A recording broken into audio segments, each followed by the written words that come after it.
Hi, this is Donnie Smith. This video we're going to show you a hammer on dolly method.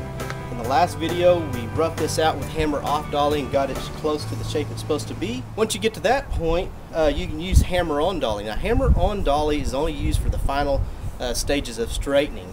The reason is hammer on dolly, it's where you're hitting like that, and this is the metal's in between that. You can imagine putting your thumb in there and hitting real hard, kind of like a cartoon. You know how to flatten your thumb out. Well, that's what it does, is whenever you're hitting on dolly, you're stretching that metal. If you overstretch the metal, it's gonna, it could cause like oil canning effect and have stretched metal, and that will require you to shrink the metal. So we don't want to do that too much, just for the final stages. So what I'm gonna do is I'm gonna put this dolly under here, and remember you want something kind of the shape of the panel that you're working on. They have different shapes. And remember, to use this method, you also have to have access to both panels. And this is already to the shape, it's pretty close to the shape it's supposed to be, but there's just some little ripples in it, and this is just to kind of smooth those ripples out. So I'm going to put it up under here, and I'm going to push with some force, kind of have to hold this down. I'm going to push with some force, and I'm going to hit straight onto the dolly, straightening these ripples out. Let me reclamp that.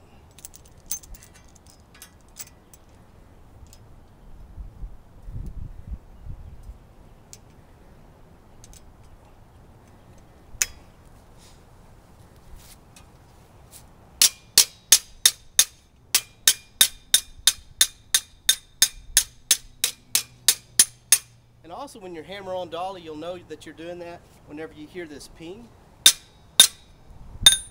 like that, you know that it's a hammer on dolly.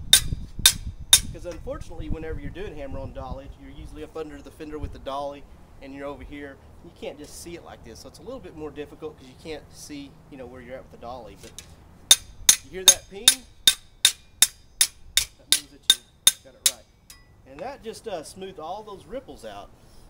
Now you got a nice surface, and there's still a few little imperfections. Remember, we don't want to overwork it because of work hardening.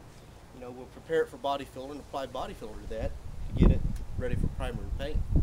So that pretty well describes how to do your hammer on dolly method, and it's a pretty simple process, very effective, works great if you can get access to both sides. One more thing that hammer on dolly works really good for, a lot of times you might have a dent on the edge of a door, fender or hood or something.